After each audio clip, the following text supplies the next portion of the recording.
கிரக பயிற்சிகளால் உண்டாகும் தோஷத்திற்கு பரிகாரம் வேண்டுமா? முன்னோர் சாபம் நிவர்த்தியாக வேண்டுமா? உங்களின் 7 தலைமுறைக்கும் புண்ணியம் சேர்க்க வேண்டுமா? நீங்கள் செய்ய வேண்டியது அன்னதானம் மட்டுமே. கடந்த 4 ஆண்டுகளாக தினமும் மதுரையில் 300 வறியோரின் வயிற்று பசியை ஆற்றி வருகிறது மதுரையின் அட்சய பாத்திரம் ட்ரஸ்ட். நீங்களும் உதவ அன்பு வேண்டுகோள். மேலும் தொடர்பிற்கு நெல்லை பாலு, நிறுவனர் 9442630815. காஞ்சி பெரியவர் மகிமையை சொல்லும் சம்பவங்களோடு மதுரை அனுஷத்தின் அனுகிரகம் நிறுவனர் நெல்லை பாலு அவர்கள் தொகுத்து வழங்கும் ஸ்ரீ மகா பெரியவா மகிமை சிறப்பு தொகுப்பு. ஹரஹர சங்கர, ஜெய ஜெய சங்கர, காஞ்சி சங்கர, காமக்கோடி சங்கர. எல்லாம் வல்ல நம் ஜெகத்குருவின் திருவருளால் இந்த நாள் இனிய நாளாக அமைய அன்பு பிரார்த்தனைகள்.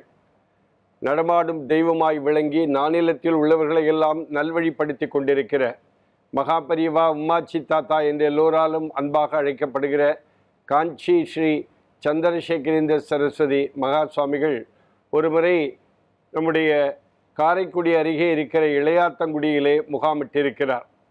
பொதுவாக நகரத்தார் பெருமக்கள் என்று சொன்னால் மகா பெரியவருக்கு ரொம்பவும் பிடிக்கும். நகரத்தாருக்கும் மகா பெரியவாளை ரொம்ப பிடிக்கும். அந்த காலத்தில் கோவில் திருப்பணிகளும் நிறைய நல்ல சத்காரியங்களும் செய்கிற புனிதமான பணியில் இன்றைக்கல்ல என்றைக்கும் நகரத்தாருக்கு ஈடு இணை யாருமில்லை என்கிற விதமாக பெரியவாளுக்கு அந்த நகரத்தார் அதிகமாக இருக்கிற இளையாத்தங்குடியில் முகாமிட்டிருந்த பொழுது அவருக்கு நம்முடைய நாகப்பட்டினத்திலிருந்து சீனிவாசன் என்பவர் அடிக்கடி வந்து மகா பெரியவாளை தரிசித்து விட்டு போவது வழக்கம். அப்பொழுது என்னவாயிற்று என்று சொன்னால் 8 கிரகங்களும் ஒரே கோளிலே ஒரே திசையிலே இருப்பது மாதிரி ஒரு சூழ்நிலை உருவான நேரம். பொதுமக்கள் அத்தனை பேரும் நிறைய சத்காரியங்களில் நிறைய ஸ்லோகங்களை படித்து கொண்டிருந்த பொழுது மகா பெரியவா எல்லோரையும் கோளறு பதிகம், திருஞான சம்பந்தரால் அருளி செய்யப்பட்ட கோளறு பதிகத்தை எல்லோரையும் வாசிக்க சொன்னார். தொடர்ச்சியாக கோளறு பதிகம் வாசிக்க சொல்லி பெரியவா உத்தரவிட்டிருந்தார். அப்பொழுது நாகப்பட்டினத்திலே நம்முடைய பிரம்மர்ஷி ராதாமங்கலம் ஆர்.கே. நாராயண சாஸ்திரிகள் என்பவர் நம்முடைய எந்தவித பிரதிபலன் இல்லாமல் வால்மீகி ராமாயணத்தை ரொம்ப அற்புதமாக அந்த ஊரிலே சொல்லி கொண்டிருக்கிறார். எந்தவித பிரதிபலனும் இல்லாமல் ரொம்ப அழகாக ரொம்ப அற்புதமாக வால்மீகி ராமாயணத்தை பொதுமக்களிடத்திலே சொல்லி கொண்டிருக்கிறார். அந்த வால்மீகி ராமாயணத்தை சொல்லி கொண்டிருக்கிற சாஸ்திரிகளுக்கு அந்த உபன்யாசம் முடிகிற காலகட்டத்திலே அவருக்கு ஒரு மிகப்பெரிய விருது கொடுக்க வேண்டும் என்று சொல்லி சீனிவாசனிடத்திலே சொல்லி நீங்கள் மகா பெரியவாரிடத்திலே சொல்லுங்கள் என்கிற தகவல் சொல்லப்படுகிறது. சீனிவாசனால் அப்பொழுது நாகப்பட்டினத்திலிருந்து காரைக்குடி அருகே இருக்கிற அந்த இடத்திற்கு போகிறதற்கான வாய்ப்பே இல்லாமல் போய்விடுகிறது இளையாத்தங்குடிக்கு.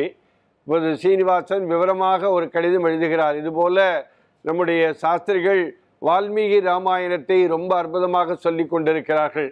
எந்தவித பிரதிபலன் இல்லாமல் ரொம்ப அழகாக மக்கள் ரசிக்கும்படி ரொம்ப அழகாக சொல்லி கொண்டிருக்கிறார்கள். ஊர் மக்கள் எல்லோருமாக சேர்ந்து அவருக்கு ஒரு விருது கொடுக்க வேண்டும், அவருக்கு ஏதேனும் வழங்க வேண்டும் என்று விரும்புகிறார்கள். பெரியவா அருள்பாலிக்க வேண்டும் என்று சொல்லி ஒரு பெரிய நீண்ட கடிதத்தை எழுதி அனுப்புகிறார். கொஞ்ச நாள் ஆகிவிடுகிறது. அந்த வால்மீகி ராமாயணம் முடிகிற நாள் வருகிறது. பெரியவாளுக்கு கடிதம் அனுப்பினோம், ஒன்றுமே பதில் வரவில்லையே என்று நினைத்து கொண்டிருந்த பொழுது அந்த வால்மீகி ராமாயணத்தை உபன்யாசமாக ரொம்ப அற்புதமாக சொல்லி கொண்டிருக்கிற அவருடைய பூர்த்தி நாளன்று, பட்டாபிஷேக நாளன்று அந்த இடத்திற்கு நாகப்பட்டினத்தில் அவரது இடத்திற்கு ஒரு பெரிய பார்சல் வருகிறது. அந்த பார்சலை அந்த சாஸ்திரிகள் சீனிவாசன் எல்லோருமாக சேர்ந்து பிரிக்கிறார்கள். அந்த பார்சலில் பார்த்தால் ஒரு கௌரி சங்கரம் ருத்ராட்சமும் பிரசாதமும் இருக்கிறது. அப்படியே வியந்து போகிறார்கள்.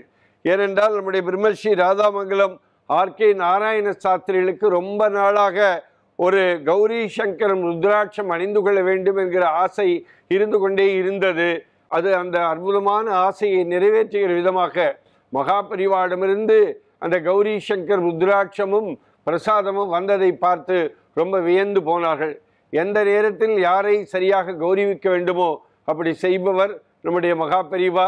பிறகு கொஞ்ச நாள் கழித்து சீனிவாசன் போனபோது என்ன பார்சல் வந்ததா, அவர் எனக்கு ரொம்ப நாளாக தெரியும் சாஸ்திரிகளை, அவருக்கு பிடிக்கும், எனக்கு தெரியும், கௌரி சங்கரம் அனுப்ப வேண்டும் என்று பிரத்யேகமாக நான் அவருக்கு அனுப்பினேன் என்று மகாபரிவா சீனிவாசனிடத்திலே சொல்ல உணர்ச்சி பொங்க சீனிவாசன் மகாபரிவாளை நமஸ்காரம் செய்தாராம். ஹரஹர சங்கர, ஜெய ஜெய சங்கர, காஞ்சி சங்கர, காமகோடி சங்கர. எல்லாம் வல்ல நம் ஜெகத்குருவின் திருவருளால் இந்த நாள் இனிய நாளாக அமைய அன்பு பிரார்த்தனைகள். ராம் ராம். ஓம் ஸ்ரீ மகாபரிவா திருவடிகளே சரணம்.